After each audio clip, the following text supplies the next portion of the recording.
করে এবং তার ক্ষত মাটি দিয়ে ঢেকে রাখে। এই সময় কর্পির কুকুরটিও সেখানে আসে, কিন্তু কর্পি তাকে দূরে চলে যেতে বলেছিল বলে কুকুরটি দূর থেকে তাকে দেখে। কর্পির অবস্থা খারাপ হওয়ার কারণে তার চোখ বন্ধ হয়ে আসে, কিন্তু কয়েক ঘন্টা পর নাৎসি সৈন্যরা সেখানে এসে পৌঁছায়।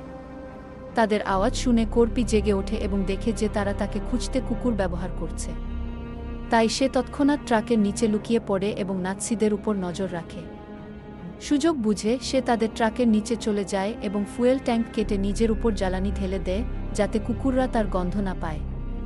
নাৎসিরা কর্পিকে খুঁজতে নতুন পরিকল্পনা তৈরি করতে চায় এবং সেখানে অবস্থান করে। তখন কর্পি পালানোর চেষ্টা করে, কিন্তু একটি কুকুর তাকে দেখতে পেয়ে ঘেউ ঘেউ করতে শুরু করে, যার ফলে সৈন্যরা কর্পির অবস্থান বুঝে যায় এবং তাকে গুলি করতে শুরু করে।